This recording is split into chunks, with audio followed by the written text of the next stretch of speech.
So we're changing things up a little bit today. Instead of me being the host, I'm jumping over into the guest seat. This is an episode of the Jackie Tann Podcast. She was kind enough to invite me onto her podcast to have a chat about my experience with seizures and my health journey and all of the ways that these seizures basically came into my world out of nowhere, changed my entire reality. Everything in my life had to change almost overnight, and all of the ways that I have rebuilt myself to where I am now after that. So it's a lot about initiation and the beauty of the breakdown.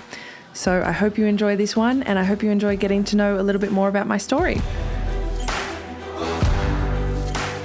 Sarah, thank you so much for chatting with me today. Welcome to the Bodies Built Better podcast. Thank you so much for having me. I'm so excited. Let's jam. Let's jam. This is so cool because this is only the second time we've been chatting. Well, we've chatted. We've chattered. We chatted it. And it's been so nice because it's felt so really authentic, and I know that's a word that's part of your life, but also it's just been really easy to do. I feel like we have the same values and the same philosophy, and we were able to just talk for ages, which is so nice. And it was brought through the Queen Roxanne Safai, who connected us, which was so lovely. And I got to be on your awesome podcast, Trajectory. And I was checking you out, of course, deep dive on all my guests. And I really love your mission on your website. So I wanted to read that out firstly. Amazing. And thank you so much. Your I only mission. put that up recently and I was like, is anyone ever even did going to read this? Yeah. So thank you. Oh, well, now everyone's going to know about it. Of course I did. Remind me, what did I say? You said your mission is to remind as many people as possible how to be their true, authentic selves so they can experience all of the abundance, joy, and peace that is a byproduct of owning who they really are. Once we align with our true selves, our true paths fall into place effortlessly, which is really beautiful. And I'd really love to start there because I'd love to know, at what point in your life did you realize you weren't being true to yourself, you weren't being authentic, and you weren't experiencing joy and peace in your life that you know you deserve? That's such a good question. And it definitely ties into a few other things I know we're going to probably tap into today. But the easy answer is I realized when my body clocked out on me. It went, you're done here. You're not treating yourself right. You're not living in alignment with your values. You're betraying yourself every time you have a conversation with someone because you're such a people pleaser. And that was how I was living my life. At a very young age, sorry, I came out the gates fiery, right? I was like full of confidence and I was sort of very magnetic. I would attract people, I would attract things, I would attract opportunities. This is all very young, like up to 12. And it was just like, had this mentality of like, life is such a breeze. Like I just am who I am. There's no dramas. I don't worry about what other people think. And I don't know why people worry about what they think. Like I was just so cocky, like, and confident and all these things. And then one day I was sort of told that I was being a little bit too cocky, which when I look back, I'm like, yeah, that's fair. I think the power went to my head a little bit. And I had someone basically come up and say, you're done here. You're not going to be friends with us anymore. I've spoken to the group. You're out. And so at age 12, I went from being little queen bee to having absolutely no friends, like no friends for the last 6 months of primary school. And you know how malleable we are at that time, how sensitive I already traumatic. was. Yeah. So that was, obviously at the time it was horrible. And my mum was my biggest champion at that time. She would have a calendar and we would count down the days. She'd go, there's only 40 more days of this year and then you never have to see these people again. There's only 39 more days. And I would just be crying on my way to school every morning. And it was a very quick shift. And it was great though. I needed it. I really needed it. And obviously at the time it was awful, but I look back now with such fondness because if I hadn't had that, who knows what sort of egomaniac I could have become, you know what I mean? Like if I just kept sinking into this power vibe, But I overcorrected. I went into, okay, I'm never going to make anyone ever feel less than again. I didn't realize I was doing that, but that's what had happened. And that's what I was told by other people that I was doing. So I never wanted to make anyone feel like that. I am very empathic, and I hadn't really been aware of how empathic I was until this time. And it was sort of like, yeah, why would I ever want anyone to feel less than, or, to assert my power over anyone? And so I became, very much a people pleaser, and everyone else's opinion mattered more than me. Everyone knew more than me. I started telling myself all these stories that, my opinion isn't necessarily valid, or what do I have to offer? I'm just going to, play it small, sort of thing.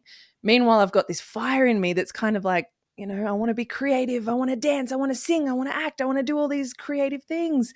But I've got this really strong sort of protective mechanism now around me going, don't step out of line. Don't let anyone else, it was just really, really strong in that sense. So I started, this lasted like 20 years, right? So I started losing more and more of myself along the way, and I attracted relationships, I attracted friendships that all treated me quite poorly, because that's what I was calling in. I was calling in people and that were sort of emotional vampires that just wanted to take and take, or dump all of their emotional baggage on me. And because I was such a people pleaser and an empath, I was like, oh, of course, come here. Yeah, more. I can keep smiling through this. I can keep pretending everything's okay. And then that stemmed into really not looking after my body. And I fell into all sorts of addictions. Like, I was smoking for 22 years. When I look back now, I'm like, 22 years? Wow. Drugs came into the picture, drinking way more alcohol than I would choose to. Again, just because other people wanted to drink. It wasn't even, alcohol never really interested me. Like, I was never a solo drinker. I wouldn't drink by myself. I would only drink for the experience, for the, social aspect of it. And if I was surrounding myself with people who wanted to drown their sorrows in such substances, I would, of course, go, yeah, right, let's do it. Let's make sure you're not uncomfortable here. I'm not going to stand up and go, this is wrong or anything. I'm just going to join in and let's ride. No waves here. And so it was in 2020, really. I was very aware of how I wasn't being my true self. For a while, I actually had, track back a little bit. I had a spiritual awakening in 2018. And before that happened to me, I used to think the term spiritual awakening was absolute bogus. I was like, that's not a thing. That's what people say when they just want to change their personality for no reason. Like, that's crazy. And, experience after experience, mind-blowing things happened to me. Energy healing. I was able to heal my own back with a meditation in 10 minutes that I'd been seeing specialists for 3 years. And all of these sorts of things started to happen. And I started to realize, yeah, I'm really not in alignment with who I am at my core. I know the things that I want deep down, but this persona, who everyone knows, is not even close to being able to achieve any of those things, because she'll put everyone above her in every form. And so that started to become more and more aware. I started to become more aware of that, but I still wasn't able to change my behavior. And that's when my body stepped in and went, it's time. Like, you've started shifting, you've started realizing and becoming aware, but you're not actually taking the action. So we're gonna come in and fix you up. And that's when seizures began. So that was a really big change for me. Okay, so I want to ask, you said 2018 was your spiritual awakening. Mm-hmm. What was the catalyst to get you on that path of the meditation and whatever else that came into your life at that stage? It's really interesting. I always wonder this. I'm like, what was the thing? I've always known deep down that there's more to what we know. There's more to what we're taught. There's more than what meets the eye. It's just been a feeling and a knowing since I was a kid. I mean, I was writing books about Atlantis when I was in my teens, and energy work and all of these other things. But I still just thought, I didn't connect the dots, and I didn't look into it or anything like that. In 2018, I have, every year I have a break for about a month over the Christmas period. And so that's the first time of each year that I sort of get to just rest and just let go and everything. And I was reading, well, first of all, it was a visceral feeling. What happened was what they refer to as a spontaneous Kundalini awakening, which is the energy, the sacred life force energy that sits around your root chakra area, like the base perineum sort of section. It started to just wake up. There was this feeling, this physical like bubbling, and it started at the base of my spine, and then it started moving all through my body. And this lasted for about 3 days that I remember. And because I remember it was 3 days, because on the third day I said to the guy that I work with, I was like, something's happening to me. I don't know what it is. I can't explain it. I just want to say it to someone so that it's out. And And there was nothing in particular that started this energy? no, there was no, I hadn't started meditating yet. I hadn't started anything. This was the catalyst, because once I started to feel this thing, then I started to sort of wonder, is there, what's going on? Like, is there more? And it was when synchronicities started in my life. And for anyone who knows about synchronicities, you know what I'm talking about. If you don't, I'm excited for you, because you will eventually get into synchronicities if that's the path you want to take and you want to get to know your true self a bit more. But I started sort of asking things in my mind, as you always do, but suddenly the answers would just appear in really random forms. Like someone would say something that would literally just answer a question that I'd just had in my head. One question led me, I can't exactly remember how I learned about the Kundalini awakening, but somehow that was in my awareness. And I asked the question, have I just had a Kundalini awakening? And then I opened my phone and YouTube opened itself. And the first video from a person I've never seen in my life, have you just had a spontaneous Kundalini awakening? and I listened to it, and I was Whoa. like, he just explained everything that I'm feeling and that's happening, and like all these reevaluations and this awareness that's happening. And the big thing that happened after that was I started reading Joe Dispenza, his book Becoming Supernatural, and that's when I started to go, okay, thank you. Like I wasn't of the, as very 3D minded people would say, the woo woo sort of, crystals and light and love and all of these sorts of things. I was like, I want to understand scientifically what's happening here, because this is a visceral thing. Something's changed in my biology that I don't believe I've triggered. And this is such an interesting thing going on. And when I read his book and I started to understand how the body works, how neurology works, how our electromagnetic field is calling in, we're manifesting all the time. And then when we went through some healing meditations and then I healed my back, I was like, oh, okay, so this is what's happening. This whole spiritual thing is real. And that's when I went, okay, I'm going to dive into this and study everything. And I'm still on that journey. I will never stop being on that journey because there's so much to learn, right? Absolutely. I'd love to know at that point in your life, what was your job? What were you doing? And were you was it awakening you to realize that you weren't doing exactly what you were meant to do? Definitely. The only thing that has remained the same is my job. My full-time job, I work at a production house. I create video content and all sorts of media for a range of companies. We do music videos, we do sports videos, we do anything you can imagine. So I love it. Um, so that's the only thing that's remained the same.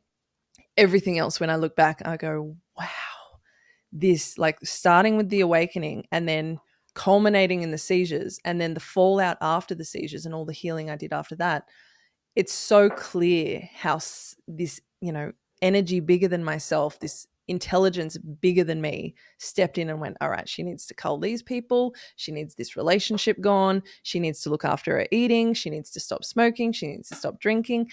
And it all had to go. And it wasn't really even a choice. Like after the seizures came in, it was something that Mm. just, I was forced into all of these changes overnight.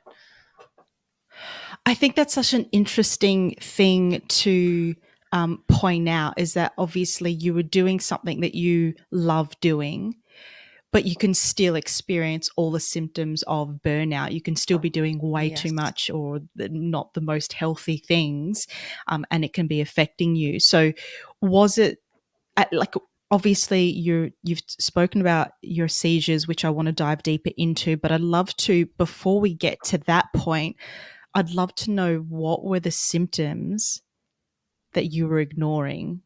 And how long was that happening until, the body was like, you Yeah. ain't learning. Yeah. We're going to fast track your education, darling. Yeah. Yeah, it's a really great question because there is something called auras, which is a precursor to a seizure. So when it comes to seizures and everything, and we'll dive into it, I'm sure, but they're very different for everyone. And auras can be quite different for other people. For me in particular, it was a feeling of vertigo, for starters. I'd get really, really dizzy. Then I would break up into full body sweat, like head to toe dripping, not just like slight sweat, like dripping. And then I would purge. I would literally, like, even if I hadn't eaten anything for the day, I would have to, something would come up. Um, and it was just this really, and then I would lose consciousness a little bit. It was literally like this, whoa, what is going on? I couldn't speak. That's another thing. And I've recorded videos of this. I will share these at some point.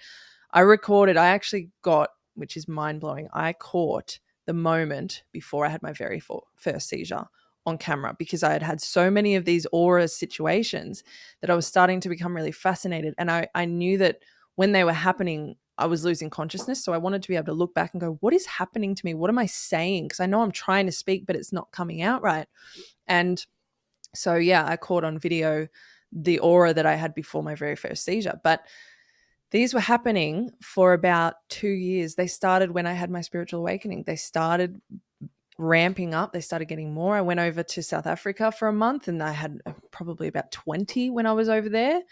And it was just getting so intense that people were used to it. Like people were at the point, close people in my life where I'd just sort of grab them and they'd be like, okay, just stop. And I'd just have to pause and they'd stand by me so I don't fall over or anything like that. And it would last about, the intensity of it would probably last about a minute, but then it would take me about 5 to 10 to just come back and cool down. Like I'd have to rip my shoes off. I'd have to get in water if I could, or get, air on my face or some way to just cool me down and sort of come back to it. But that was happening for way longer than it should have before well, technically I didn't do anything about it, right? It was the seizures that came in. And then from there, doctors and medicine and all sorts of other things came in. Not that that was a savior. We'll talk about that. But Sarah, that sounds so freaking scary. Like 1 minute you're completely out of it, and then it takes you like 10 minutes to recover fully. Like, yeah. was there not a point in that period that you or someone close to you said, Sarah, this is not normal for your body to do this? Maybe you should Definitely get checked? were. A big problem, I think, was that I wasn't a huge believer in the Western medical system, and I still have my issues with it. So I didn't want to go to a doctor in particular.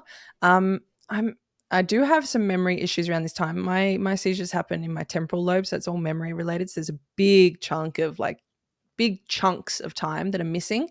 But I do believe, I'm pretty sure I did see someone because I obviously was like, there's something going on here. But Yeah. it was also that, I was smoking so many cigarettes. I was drinking V's at this time. I was drinking coffees. I wasn't eating well. It was sugar overload.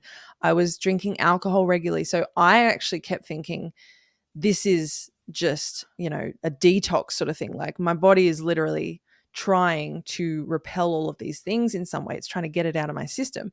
But still, like, this is how deep my people pleaser side went, because if I had had 3 of those episodes in a day and I came home and my partner said, I really want to have a drink, come have a drink with me, I'd be like, okay, whatever you want. Yes. And again, not his fault. He was just wanting to have a drink, and in his healthy body, that's fine for him. I should have been the one to stand up and do that. And this is why I'm so passionate about people aligning with their true self, because that's where you get the confidence to back yourself. Because for so many years, there was no one representing me, including me. So there's this body walking around in the world who's got no one backing her, no one for her. Everyone, obviously, my family are beautiful and everyone loved me in their own ways, but they've got to look after themselves, right? Like you should expect that you at least have your own back. And yeah, I did not for such a long time. So it does baffle me as well. But this is why I've shifted into such a healthy lifestyle now. And with my extremist nature, I've probably gone too much the other way now, but it's okay. I definitely look after myself as much as possible. And when things start to sort Yeah. of flare up, I'm like, okay, let's look into this. Let's figure it out. Okay, well, I want to let's talk about the seizures. You said you had your Mm, first one in 2020, and I yeah. know you said your memory's not that great, but do you have a recollection of that first one? You said you got it on camera. How, like how that happened, what you were doing, and then obviously, what happens from there. Yeah, absolutely. So the part that I got on camera was actually the aura. So the auras Oh, happen I see. maybe anywhere from 10 minutes to an hour, 2 hours before a seizure comes. And they Ah, don't always result in a seizure. Cause I mean, I was having these okay. auras for like 2 years Yeah. before my first seizure. So what I remember that day very, very clearly. I was running around 1,000 miles a minute as always. I hadn't had breakfast. I went to a friend's house because we were going to throw her a little surprise birthday party a week early. And so we did that. And I remember just before I went in there, that's when I filmed that first aura. I didn't know until later, until a few months later, actually, that one of my friends at that surprise party told me, she was like, yeah, you were actually like staring at the wall and you were sweating for a while. But I thought you were just like channeling or like speaking to your guides or something. Like I thought you were just in your zone having a really deep moment or something. But I remember thinking, that's interesting. I haven't seen Sarah do that before, but she didn't find it, enough to go, are you okay? So I Yeah. don't remember that one. But after, and you might hear Ralph in the background, little old mate Ralph, my cat. He likes to join I in can. sometimes. He's my support system. He's always like, no, it didn't How happen long's like Ruff been that. around? I was gonna um, say, yeah, he's like, no, wrong story. think again. He's, you know what? You know what? I haven't looked at it from this angle. Ralph has been around since the start of 2020, which is when this all Oh, started. wow. And he is literally him and Keanu. I've got both of them. They're twins. They're my little panthers, and they're just honestly, they're my therapy. Like I couldn't do it without them. They are so incredible. I love those boys. Keeping you in check. Yeah. Oh yeah. Oh yeah. And they also like if I'm working for too long, and this is why I know they're here for me. I mean, right now he's going absolutely nuts. But if I'm working at the computer too long, he'll come up and be like, "Get up!" Like, and he will not stop meowing at me. He doesn't want food. He doesn't want anything. He wants me to get off the chair and like play with him or something. And I just view that as thank you, because otherwise I would just keep working my butt off and not those old tendencies come in. So good. Yeah. Such a legend. So anyway, tangent. Circuit breaker. Yeah, seriously. So after that surprise birthday party on that day, I ran back home and I remember I took a nap. I don't take naps at this time yet. Naps became a big part of my story, but before this, I never took naps. But that day I was so tired that I had to take it was only like a half-hour nap.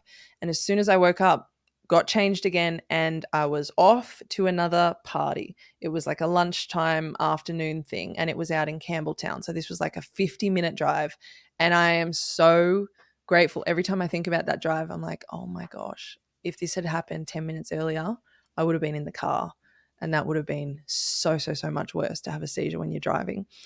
And so I drove out to this other party and all I remember is getting there, saying hello to everyone. They were prepping the food and I was so excited because I hadn't eaten. I think I'd had like a little snack on the way. And the next thing I remember, I was in hospital and I was waking up to my partner at the time going, "Oh my God, you're okay. Like, thank God." And I'm like, what's happened? Like, yeah. So that was the first one. I found out later that I I really wish I had this one on camera.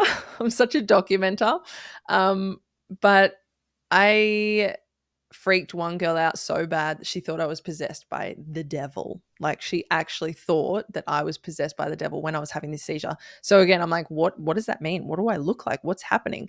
But Mm. from what I understand and from what others have told me is there's this really deep sound that comes from like my deep in my stomach and rises up and there's a like a banshee type scream that comes out and I can't breathe and my face goes blue, my lips go blue, and then I start foaming at the mouth and often bleeding as well because I'm chewing down on my tongue or my gums or something like that. So I can imagine it would be absolutely terrifying to see one of these things, especially when it's someone that you love and that's never gone through anything like that. You'd be like, what the fuck is happening? And how do we help? Totally. And like, it would be so alarming. So, yeah. And also, fun fact, good for everyone to know, if you've got any friends with epilepsy, if they don't talk about this, usually your bladder releases as well. So you usually wet your pants or you've wet the couch. Unfortunately, my beautiful friend whose house I was at, it was a brand new couch as well. And she was talking about her couch. I remember that before I went into this seizure. So when I came out and I found out this like a couple of days later, I'm like, what? I'm so sorry. I ruined your couch. I'm like, let me pay for it. And she wouldn't. She's such a sweetheart. But yeah, so it's very confronting for them. And basically you stay in hospital for a couple of days. It depends on it depends on how many you have. So the Can I ask a reason, question? yeah, of course, cut me off So, whenever. do you know how long that first one lasted? And then how No, long you don't know? And then do you know how long you were out before you woke up in hospital? Like I have a the rough idea. timeline? This is where it's a bit hazy. I remember it was definitely a few hours. It was like probably anywhere from 3 to Wow. 5, like, cuz it was lunchtime when I went out, and when I woke up in the hospital it was night. So that was sort of my guide going, okay, there's been a few hours have passed, and I'm sure I asked people at the time, I've just completely forgotten now. But Mhm. but yeah, it was, I think that was, did I forget half the question? No, you answered it. So it was a few hours before you woke up or came to, Yeah. and then you're in the hospital for a few days. What are they doing and what are they Mhm. trying to explain to you? And did you experience another seizure in hospital? So this is the first one, because I'd only had one. It was the first time I'd ever had a seizure. Mm. So they, as the doctors, they diagnose you as epileptic if you have 3 seizures within a 24-hour period. That's like the protocol. So it doesn't necessarily mean you have epilepsy. You might be having seizures triggered by something else. And this is what I'm always sort of going, what are the answers? I still don't have answers really, because mine have been very random. But so that first one, they actually released me about probably, I think it was about 10 or 11 p.m. that night. I was released. I went back home to bed and I woke up again in hospital, in a different hospital, at about 5 a.m. And so I'd gone home to sleep, and then another one had happened while I was sleeping, because it's very common to have seizures while you're sleeping as well, which is awesome. It's like, great. So I can't like go and Do we know relax. why? Yeah, Mm, exactly. No, not no not reason why. really. There's still Mhm. there's so many questions around seizures in Mm, general. Like, I think it's only in the yeah, last 2 or 3 years that they've created the actual role of an epileptologist, so a doctor who is specializing right. in this. Even when it comes to the meds, they're giving me antidepressants for anticonvulsant needs. Like, there was an anticonvulsant component to one of them, but a lot of what they were giving me were antidepressants. So it seems like it gets blended in with other things rather than having its specific, you know, protocols for just epilepsy or just Mhm. seizures, and knowing the difference between the different types, because everyone that I've spoken to that has had seizures, like I've spoken to people in support groups and things, they're so different. So many different things. Some people have surgery on their brains to try and, fix these things. There's a lot of different ways you can go about it. But sorry, I'm tangenting. But that first time was, technically they were happy to let me go after the first seizure. And then because I ended up having another one in bed and then I had another one in the hospital, I had now had 3 seizures in a 24-hour period. So now I'm epileptic according to the system.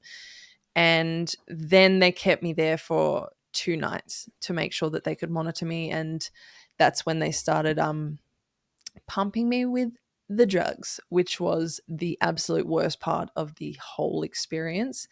But basically, after I come home from hospital, it's like you've worked out harder than you can possibly imagine, with every single muscle in your body, fingers, wrists, toes, like your neck, your back, your legs, everything. It's like everything is just being clenched for so long. And so you can imagine it takes a while to just get the physical side of recovery. Like you can't do much. You really literally just need to lay down. But then it's the mental game. And that's where it gets really rough. And I even get emotional when I think about it. Yeah, of course. So I'd love to, if you're happy to sort of break that down for us, I'd love to know what, that recovery process is for you. Do you, at that stage when they, I guess, diagnose you as being epileptic, are you then given, information and advice as to what to do next, how to live your life? Like, what are you sent home with? Like, what sort of understanding do you have about your life now? That's such a great question. I think you should talk to the doctors. Seriously, advise them. Tell them that's what they should fucking be doing. Mm. From my experience, I can only speak from my own. There may be some doctors out there that really do that. None of that. You get pumped full of these drugs that make you, physically non-tense, so your body is able to calm down, but it's all intravenous, so you've got so much more of it pumping through your system. When you go home, you're on a slightly lower dosage. So really it was, you can't drive anymore for at least 6 months. I'm at the point now where, because I've had so many seizures, it's 2 years that I have to last between a seizure and driving again. So I'm technically currently at I'm 6 months, 7 months out from being able to drive again. So that's really exciting. But Yeah, so exciting. that was the biggest thing. It sounds so trivial, right? Oh, I can't drive Ugh. anymore. Who cares? Your life is okay. Okay, I get that. But when you're so used to driving everywhere, and driving isn't just driving, it's like that completely changes your lifestyle when you can't drive. You make different choices. You say yes and no to different events because you might not be able to catch a bus. You might not be able to get an Uber. You might not be able to afford an Uber each way. Like I have dance classes that I really want to do down here, but an Uber one way is like $70. So I'm like, to do that 2 or 3 Yeah. times a week, I could be doing that if I could drive. Um, so I found out I couldn't drive. I found out I was on these meds, and basically, as again, there might be a blank, but as far as I remember, I'll check in with my mum. She's got a great memory about these things, but I wasn't given any, do these, or No look, guidance. no guidance, look after your mental health like this, or watch out for low moods, or any of that. Or I looked up the side effects of the drugs. I purposely looked them up a year after I was on them, because I was noticing I was going downhill. I was getting anxiety. I was unable to control my rage. That was the biggest thing. I'm like, I'm not someone who rages out.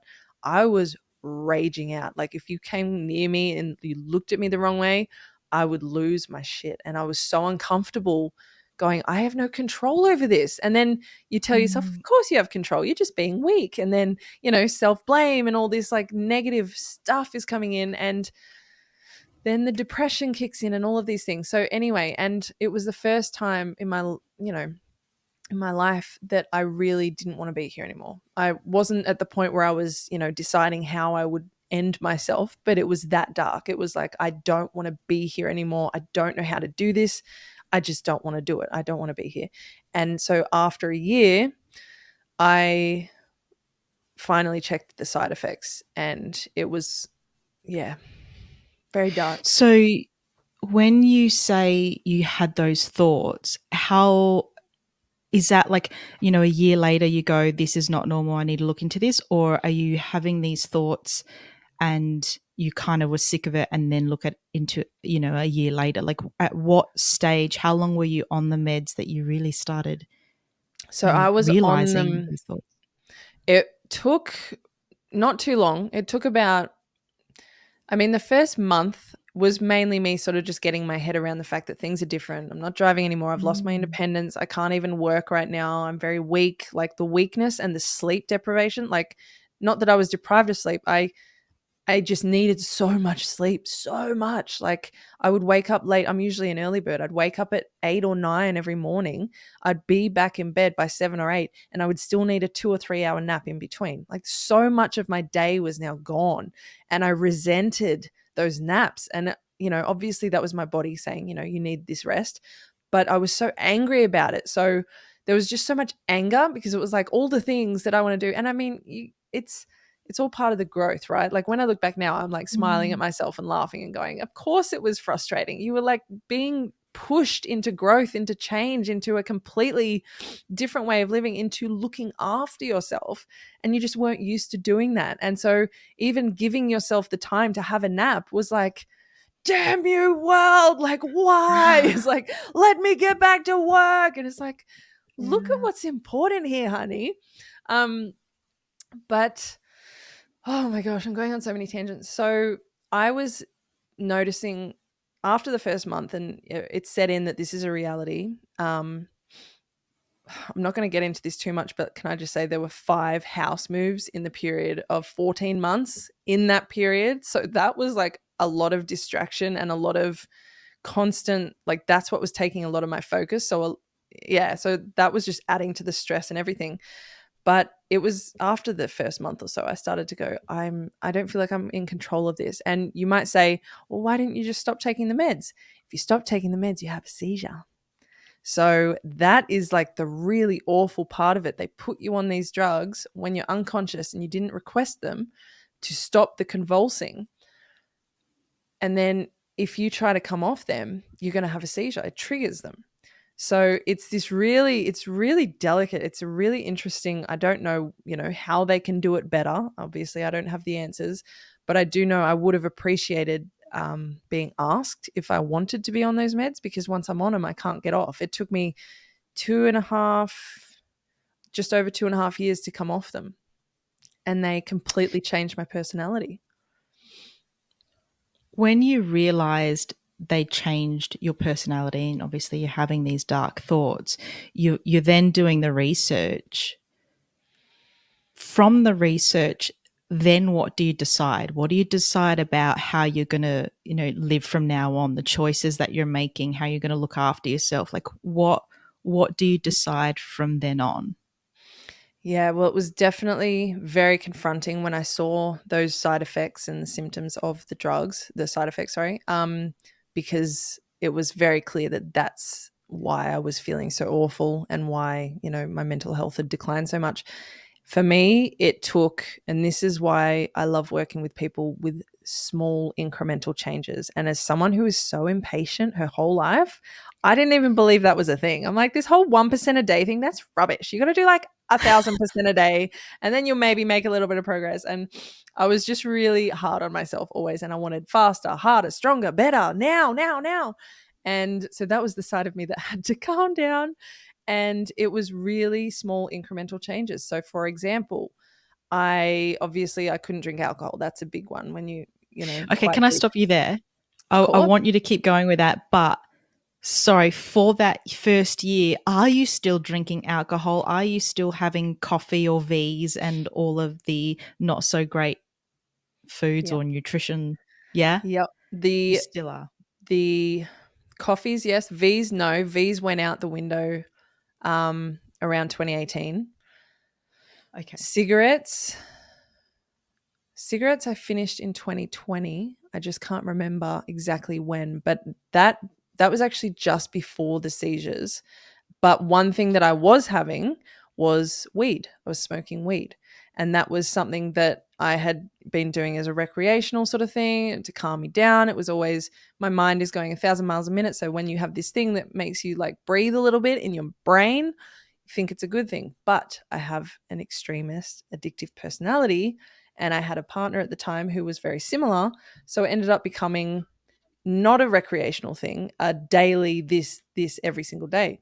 So that was definitely adding to all of the problems, right? It was adding to the lethargy, it was adding to the lack of clarity in my mind.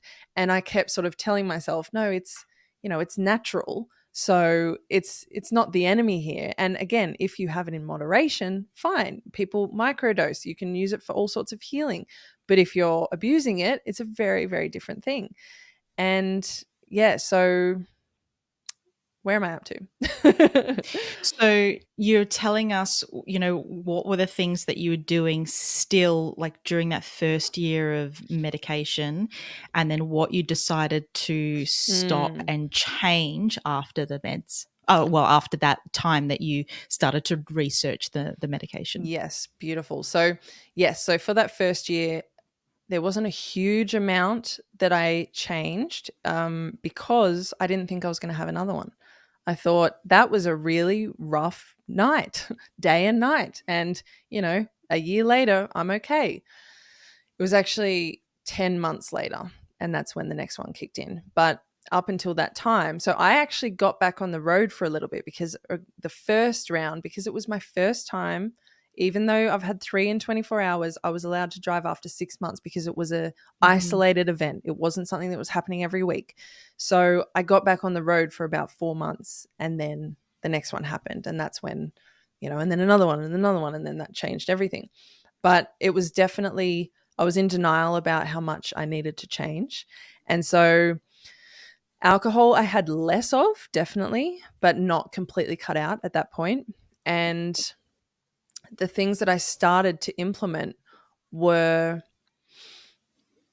a smoothie. Smoothie in the morning was a huge shift for me because I went from having V's, coffees, and like a bacon and egg roll and hash browns and like all these carbs and all these things in the morning to having this smoothie that it's evolved. It's had a life of its own over the last 3 years, but it started as, it had acai in it and it was like the sugary version of what I have now. What I have now is like so pure and clean, and it's a medicine smoothie and it's got so many supplements and probiotics and all sorts of things in it.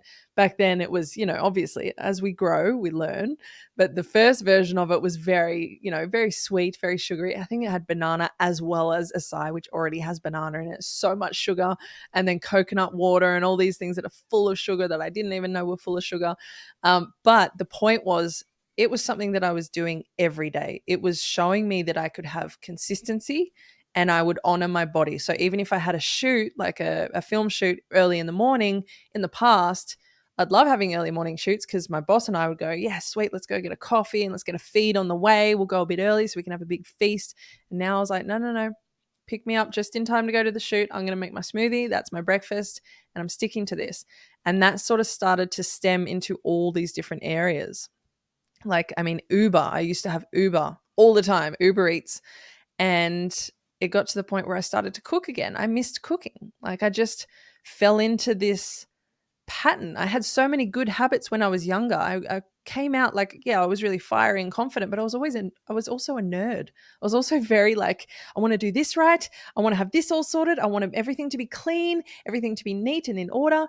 And all of those things started to drop off more and more with my need to please everyone and let them lead the way instead of letting me lead the way and do what I felt was right. So yeah, it was very incremental, very slow changes. But once I started cooking more meals, then when I would have an Uber Eats meal, I'd go, oh, this is rubbish. I cook better than this. What's going on?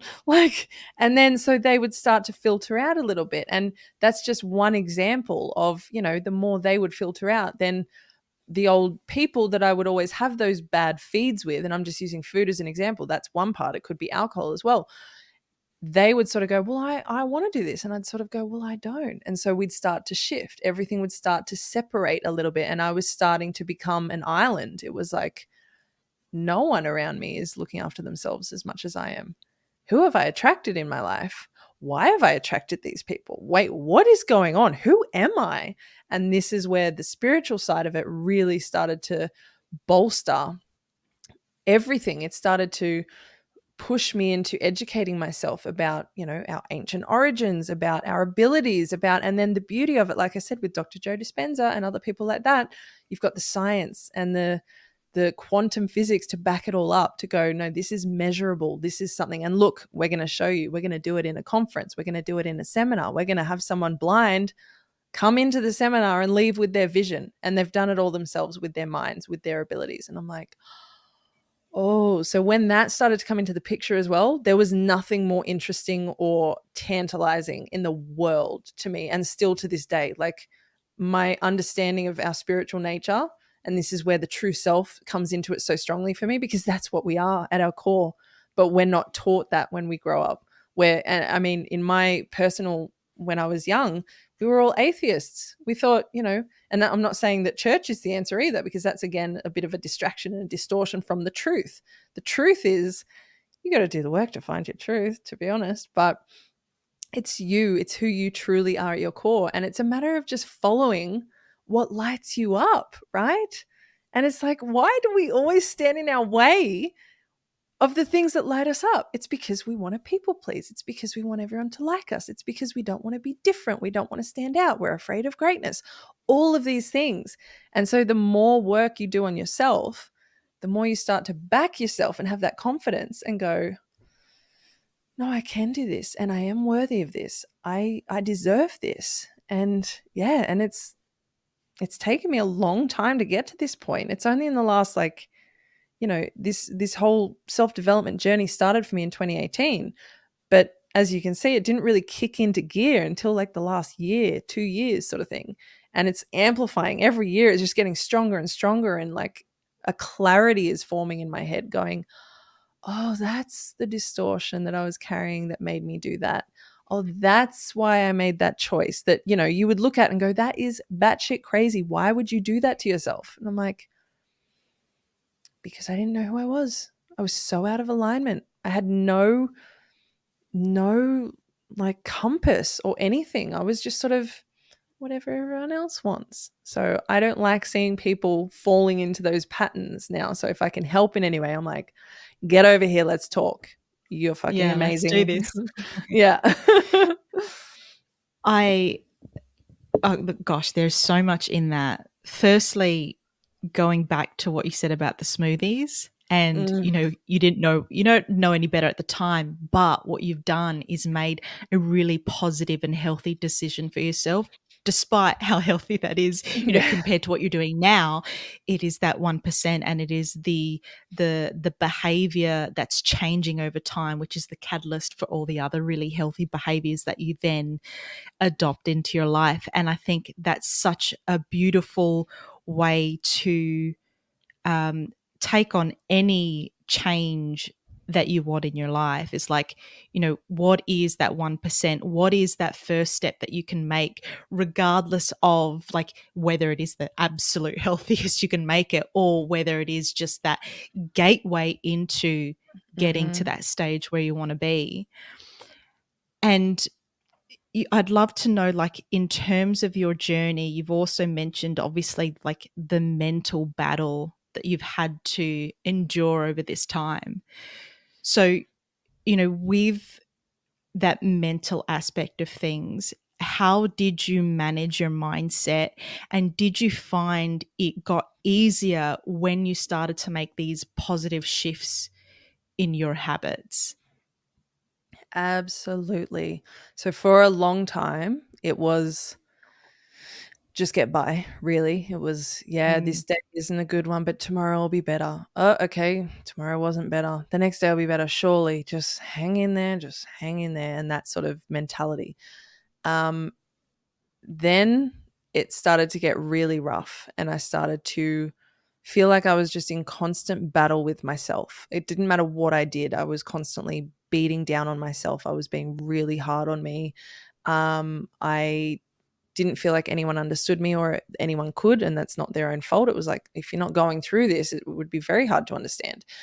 And there were quite a few different things. I'm always studying multiple things at once, but one that really is like ringing very loud at the moment as a memory is when I started studying Eckhart Tolle's work, Power of Now, Presence. Presence. Oh, like, oh my gosh. And It for the people blew. in the back, Yeah. Let's get an echo effect on that. Honestly, it was that feeling though. Like when I first listened to his book, and I've heard about this book for ages, right? I'm like, power of now, whatever. Let's get it done. Let's move. Let's keep moving. Um, it was his explanation of how he found the present moment and the metaphysical experience that he had when that happened, and all of the ways that his perception changed after that. I was like, this is like what I'm becoming aware of. I've still got this like negative feeling, this negative voice that's like running the show right now. But one thing that he said that was so powerful was, you're constantly worrying about the future, or, you know, you've got regrets or anxiety or anything about the past. Like your depression comes from the past and anxiety comes from the future. That's the one. And when you're in the present moment, there is no suffering. And he's like, yeah, obviously there are moments where there can be pain. You can be in pain in the present moment. You might physically be in pain, mentally, whatever it is. There might be something going on right now that's painful, but there can be no suffering. And that's when it clicked for me. And I was like, that's what I've been doing. I've been suffering. I've been going over all the things I've done, beating myself up for making those choices.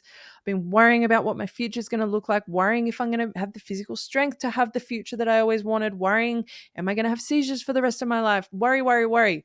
So much stress. It was taking all of my energy. It's so exhausting. So when I started practicing presence and really getting into meditation, and I was studying channeling with like all sorts of other beings and things like that, so letting divine inspiration come through, again, you need presence for that. And this is, again, like this all links into the true self, because the true self knows what she is, knows what he is. It doesn't need to be running left, right, and center and worrying about this and thinking about this. It is here. It is being present. And when you're present, what happens? Like the best visual that I can sort of say for this is, and this is how it felt for me. Imagine yourself in a body of water, and the answers that you seek are right in front of you on the sand under the water, right in front of you, like right there. And every time you have a thought, you're sending electrical shocks into the water, and it's zapping it and buzzing it and making waves and little fluffy things and making all sorts of foam, and it's making the water so messy, right? And as soon as you breathe and allow yourself to just be here now and trust that you're able to do anything you need to do from the present moment only. You can't help yourself from the future or from the past. You can only ever do it in the moment. So as soon as you stop all of that overthinking, the water settles and your answers are right there. And that's what started to happen for me. I was like, oh my gosh, this is actually a thing. But of course, because I've been for the majority of my life running 1,000 miles a minute, it wasn't like it happened overnight. And this is the thing that I love working with people on, the understanding of these incremental changes, these 1%ers like we're talking about. That's the gift. Like the actual journey of it is the gift. It's not where you're trying to go. It's what you're learning about yourself along the way. And to expect it all to happen overnight is taking all of the beauty out of the process. And of course I did. I was like, well, okay, presence. I want to be present now. All right. Always present, starting now. 2 seconds later, wait, what? No, present now. Come on. And I was just, I had that drill sergeant energy instead of something I've learned a lot lately is embodying the feminine side of ourselves. We've all got the masculine, feminine energies, and I was just masculine energy the whole way. And so I wouldn't allow myself to be flawed. And that's the beautiful part, right? So again, it just came down to these little moments where I'd have, a few moments of being present, then I'd fall out of it for a little while, and then a few more moments of being present, and then I'd fall out of it for a while. But it's a muscle. It's literally just like any other muscle, like going to the gym. You're building the strength of being present. And when you can do that, you're able to maintain this higher perspective of who you actually are, what you are, that your consciousness experiencing itself in form, that you're not like this 3D body. You're not just matter against matter. It's not force and will and all of that sort of thing. It's mindset. And it's your ability to manifest using your electromagnetic field. So the Joe Dispenza work started to come into the Eckhart Tolle work. And I was like, okay, so science and spirituality, that actually is kind of like they're linked and they make sense together and they're blending. And yeah, things just started to make sense. But it definitely hasn't been like a smooth, now I've figured it out. And I don't think I'll ever get to that point, but I love that now. I'm grateful. I'm not waiting for that moment where I go, oh, I've figured it all out, guys. Here's the answer. It's like, no. Like we're all on our own timeline, on our own journey, figuring it out bit by bit. But all I know is that I've got myself now. I got my back, and I love myself so much that I don't put bad things into my body anymore. I don't make choices with people that don't align with me. Even today is a perfect example, and I will bring this up quickly because I'm so proud of myself. I was surrounded, like I said, with many friends that were emotional vampires for a long time. They didn't respect my time. They didn't respect anything about me. And again, I let them do that, right? That was the pattern that I had fallen into. But I have a friend who has 3 times let me down. She's rocked up to things 2+ hours late each time. And I sort of went, that's not working for me. But I decided to give one more chance. And this extra chance didn't show up. And I was like, okay, this doesn't work for me. Sorry. I have too much respect for myself. And I'm not pleased with, I'm not comfortable with this. I don't ask for a lot as a friend. I'm actually a very low maintenance friend because I love my own time so much that I'm not like, I need to talk to you or anything like that. I don't dump emotional baggage. I'm low maintenance. So if you can't even meet the minimum criteria, like that doesn't bode too well. So lots of love to you, but I'm good.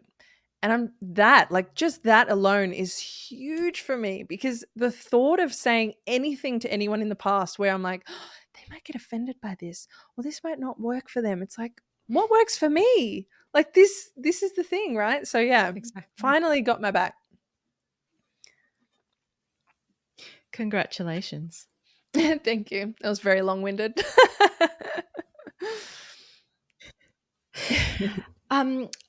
So you were saying about, your Eckhart Tolle, it changed. I mean, you spoke about him having a change in perspective. What's your perspective, having done that work, having been what you'd been through? What's your perspective on what you've been through and how you go forward in life managing these types of challenges? There's no more victim mode or woe is me or why me or any of that. That is the biggest shift. It is, we've all heard this sort of stuff before. You can call it cliche, but it is happening for you. Everything that is, especially the really big challenges, they're initiations. So I literally look at them like I imagine myself with a graduation cap throwing it in the air, even though they don't really do that in Australia. Like that's, or maybe they do actually. I think some schools do. I've never done it, but that's how I look at it. I look at neither. yeah, but I see it as like a level up. Like I've graduated from that level, and I had to go through that. I have so much gratitude for the hardest things that I've been through. Like I went through a big cancer scare as well, where that for 12 days I thought I was going to die. And that was actually the beginning of my awakening when I first sort of looked at the sky and went, if there's anything out there, save my ass and I will, commit myself to being better for myself. And it took another 2 years for me to actually snap into gear with that, but they did save me at the last hour. It was amazing. That's a whole other story. But that, again, like at the time, that broke me. I was like, oh my gosh, like I'm done. And it was something that I had feared my whole young life. There's, everyone's talking about cancer. It was everywhere. It was like a freaking McDonald's commercial.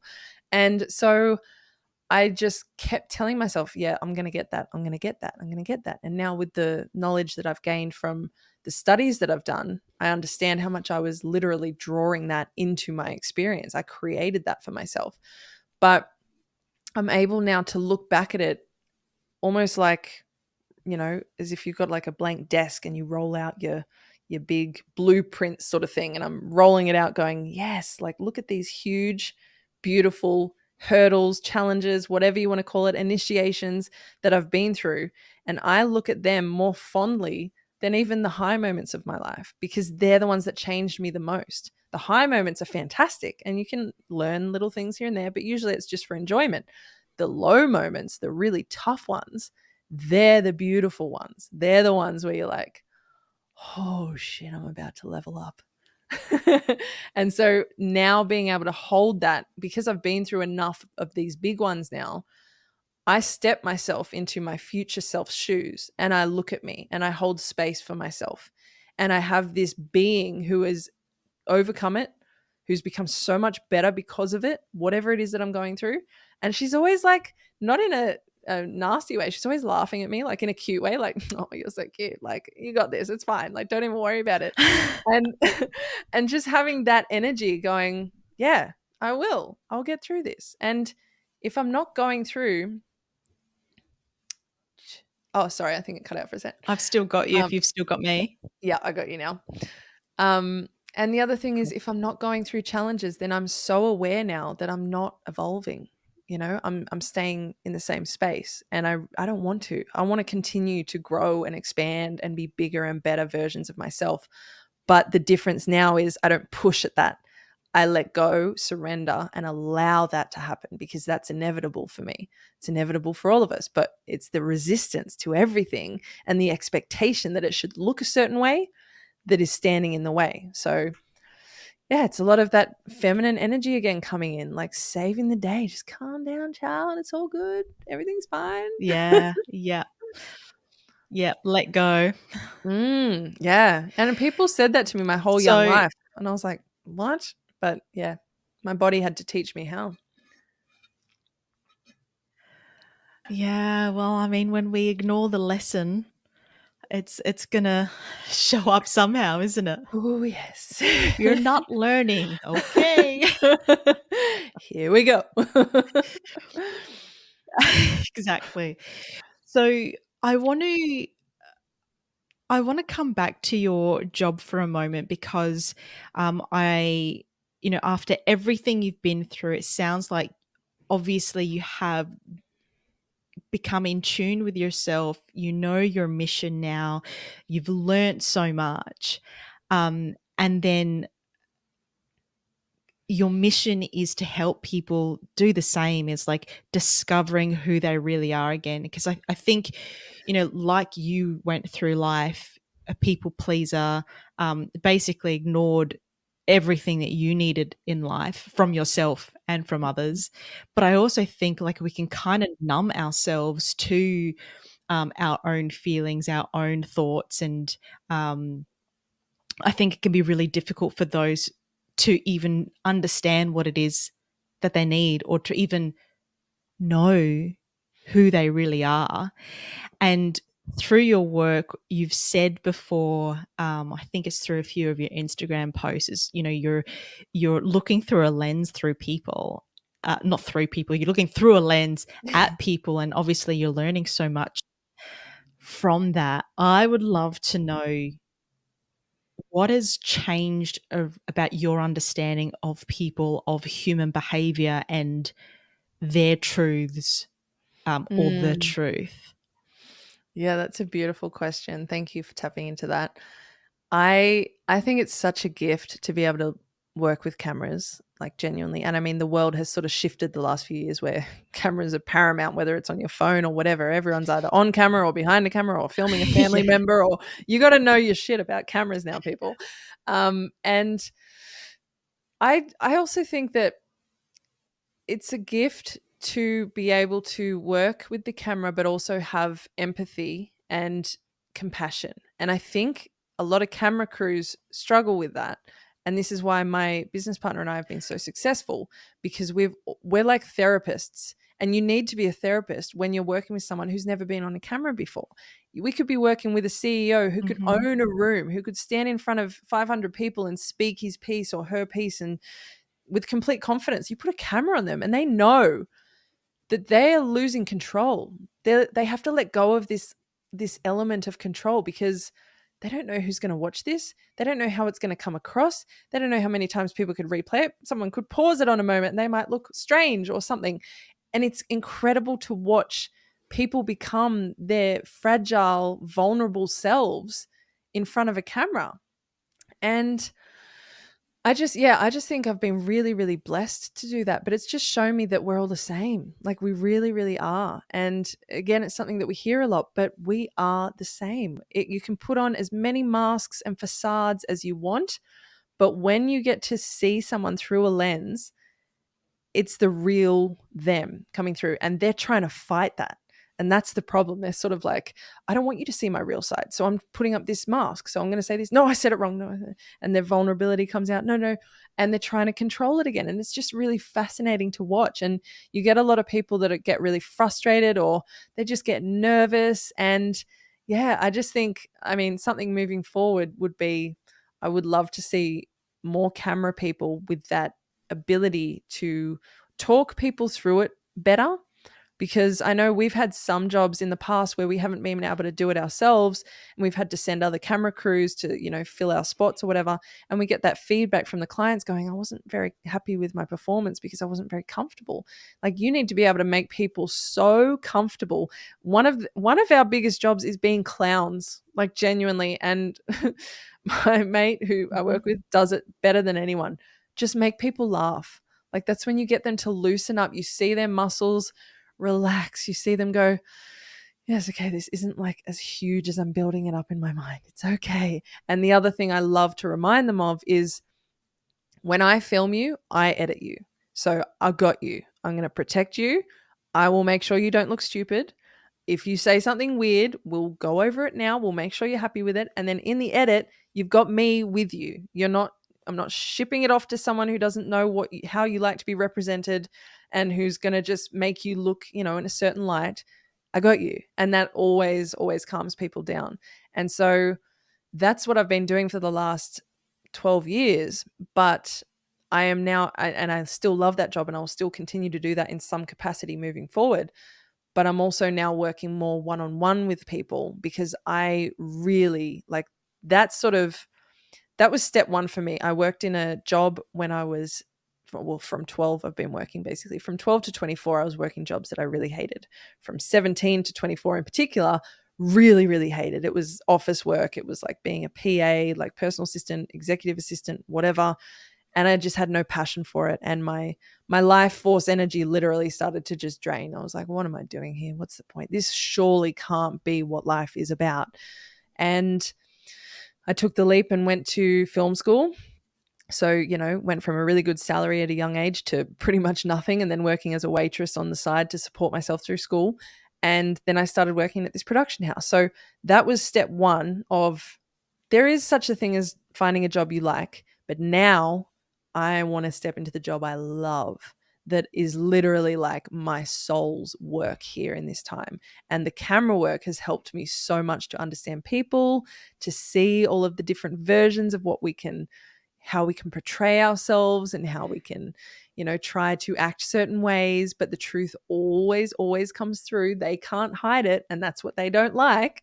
So it takes a really solid, whole, healed person to stand in front of a camera and go and just be real, because they're not trying to do it for anyone else. They're not trying to get validation or anything. They're just going, this is the message I have. This is what I want to say to you. And this is it. And I'm just doing it. And yeah, so now it's more working with one-on-one with people to help them shed all of the limiting beliefs and all of the false programs that we've all picked up. We all pick these things up between 0 to 7, and then it, continues in different ways. But we pick these things up before we even know we've picked them up. So someone might say to you when you're young, oh, you can't do what you love for a living. That's crazy, or you can't follow your dreams. There's no money in that. And that thing, like me, it's stuck with me for ages. And I believed that. So it took me 12 years of working before I went, no, I can do what I want. I'm going to at least try. And then when I figured out it is possible, it's like, okay, so that's what I want to help people do. Get out of these lives that are unaligned with them by getting rid of all these false stories you're telling yourself, healing the root causes, figuring out where these have come from, really dissolving those beliefs. And then we step you forward into the life that you're actually meant to be living in. And can you imagine if everyone was doing that? How incredible the world would be if we're all doing what we love every day, putting so much heart into everything we do. That's my goal. That's what I want to see. And I do see it happening. I see many, many people really starting to embody that. You're a perfect example. Look at you. I love what you're doing. You're honoring yourself. You're going, I want to shift. I want to do this. I'm loving the podcast, so that can stay. The remedial massage, maybe take a bit of a pause. It might come back. I don't know. Who knows? But I'm doing what I want to do, not what I'm being forced to do. So, yeah. It's a hard place to get to. And yeah, in response to your the filming and the person who is really self-conscious, because exactly like you said, it's a very vulnerable position to be in, where you do feel so completely exposed. And I've been there before, and hilariously, like, I have a photographer that I keep using, so she's been helping me like 7 years, and still there are moments where I'm like but Yep. when you are with someone who you feel safe and you do trust, you are able to be yourself, because they make you feel so safe. And 100%. obviously the goal, and for me particularly, like, and as you said, throughout this podcast, like, there's always going to be an evolution, there's always going to be growth, there's always going to be learnings that need to be had, that need to be embodied, that we need to adapt or evolve and whatnot. And that's something for me, is showing up as my true self and as my best self, and I'm still working on that. And sometimes I've got it down, depending on what I'm doing, where I'm doing it, and sometimes I'm just like shut down. Do you know what I Yep. mean? Just Yep. completely hide. And so it's this constant, work in progress. Mhm. But I really love that. And it takes such a special skill to make people feel safe, Mm. that they are being looked Absolutely. after, that, we have got their back no matter what. And yeah, that's something that, really should be celebrated. So that, yeah, well done Mm. to you for being able to have that skill and make people feel safe. Thank you. It's so So, important. It really is, because otherwise they're not being their true yeah, selves. They're not feeling comfortable. So so it's being able to just bring out exactly. what they already are. Yeah, that's it. Sarah, this has been amazing. I have two more questions for you, and then I'm going to throw it over to you to ask a question for the listener. Love it. First question for you. I feel like we've kind of gone over this, but what is your true trajectory? I was going so well with that, I and I love just that. butchered the word. Oh my goodness! What a way to end I love this that. podcast. That is beautiful. And you know how What's your many times I do I that? can't even say it. Trajectory. Oh, good. Oh, no, I love that. I So much so better. love that, because What honestly, is I your do it. trajectory? Yes, it does not roll off the tongue, right? It does not at all. I'm like, damn it, Really I'm too doesn't. deep in now. I honestly, it sounds like I'm saying chew, Oh, like hilarious. like trajectory half the time. I'm like, I hope they get what I'm saying. Well, that's what I was afraid of doing, right? I was afraid of doing that. And so I really enunciated true. And then Yeah, it turned into and then two words. And I'm like, oh God, what's happening? Now it doesn't make sense. you've created a new word. It's Trajectory. fine. What is yours?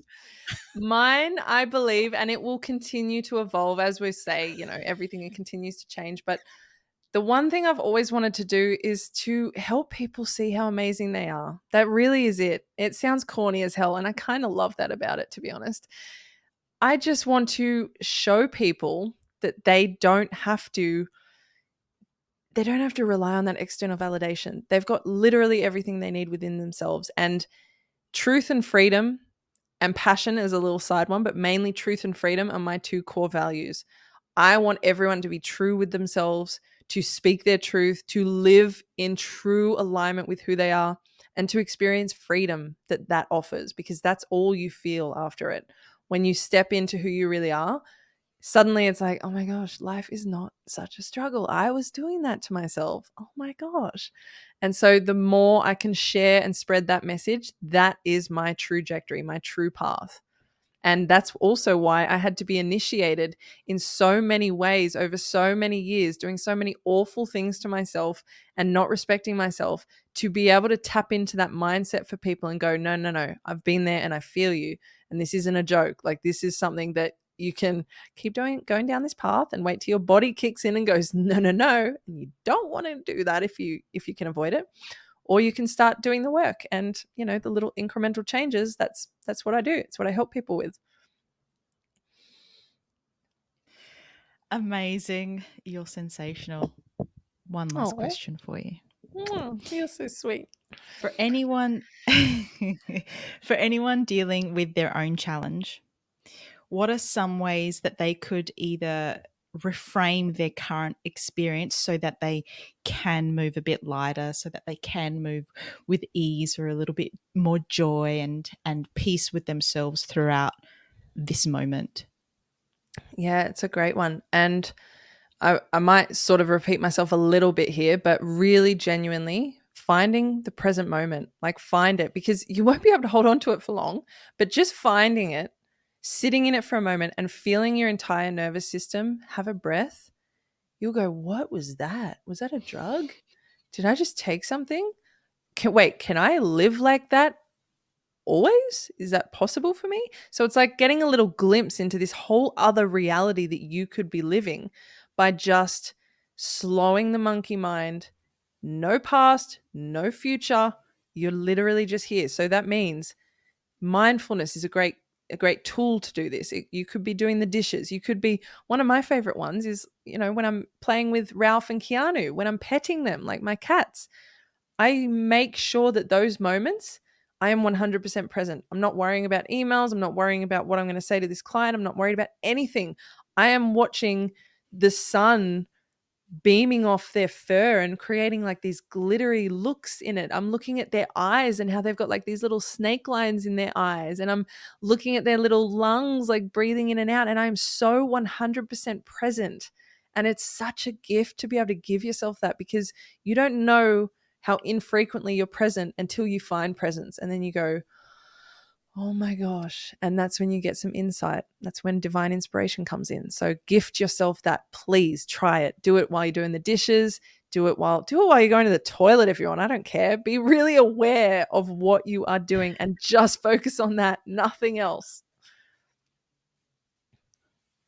Oh, I think that's such a beautiful point and so important. And no matter how many times we need to repeat ourselves, I think repetition is key to, you know, those messages really sinking in, right? So repetition is always welcome here.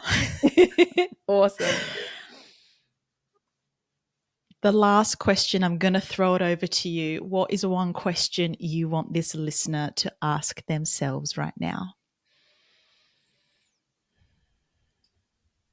Are you doing this for you? And that could relate to anything. Mic drop. I love that. Oh, so simple, so straightforward, but is it? Yeah, right? Well, that's Amazing. the one that I didn't ask myself for so long. So I want to see other people asking constantly, is this for me? Are you doing it for you? Yeah. Mm. Amazing. Sarah, this has been so fun, so enlightening, so beautiful. Thank you so much for chatting with me today. It's been such a joy. Oh, thank you, love. I'm so grateful. It's been so great reminiscing on all of these things and, yeah, putting all the pieces together for myself. It's fantastic. Thank you so much for having me. And thank you for all that you do, because I love your podcast and I love how you're educating so many people with all of these beautiful guests. And now I'm one of them. Oh, what? I made it, Mom. Oh, brilliant.